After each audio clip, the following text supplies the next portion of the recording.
നമസ്കാരം. ഇന്ന് നല്ല രുചികരമായ റവ ഉത്തപ്പ റെഡിയാക്കാം. ഷുഗർ ഉള്ളവർക്കും കഴിക്കാൻ പറ്റുന്നതാണ്.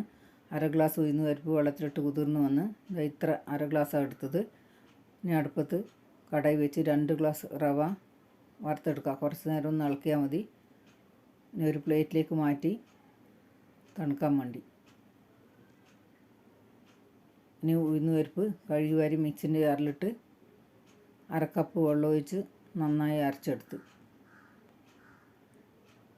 റവ തണുത്ത് വന്ന് ഒരു പാത്രത്തിലേക്കിട്ട് അരച്ച ഉഴുന്ന് പരിപ്പ് ഒഴിച്ച് കൊടുത്ത് കുറച്ച് വെള്ളം ജാറിൽ ഒഴിച്ച് അത് ഒഴിച്ച് മാവ് അധികം ലൂസാകാൻ പാടില്ല. കൈകൊണ്ട് നന്നായി മിക്സ് ചെയ്ത് കട്ടി കുറച്ച് കൂടുതലാണ്, കുറച്ചും കൂടി വെള്ളം ഒഴിച്ച് കൊടുക്കാം.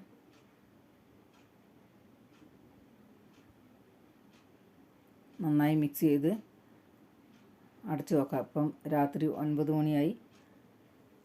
ഇപ്പം രാവിലെ പിറ്റേത്തെ ദിവസം 8 മണിയായി. മാവ് നല്ല സെറ്റായിട്ടുണ്ട്.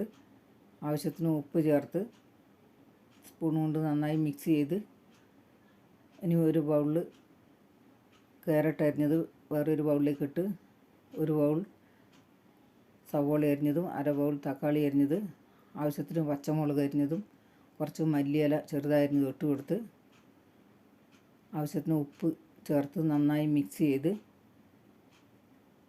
പാൻ അടുപ്പത്ത് വെച്ച് ഓയിൽ പുരട്ടി മാവ് ഒഴിച്ച് കൊടുക്കുക. കുറച്ച് കട്ടിയിൽ ഒഴിച്ച് കൊടുക്കണം. റവയായ കാരണം നല്ല സോഫ്റ്റായിരിക്കും.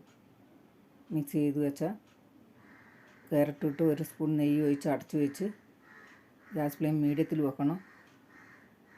അടുപ്പ് തുറന്ന് തിരിച്ചിട്ട് 2 ഉത്തപ്പം റെഡി ആയിട്ടുണ്ട്. ഇഷ്ടപ്പെട്ടാൽ ലൈക്ക് ചെയ്യണം.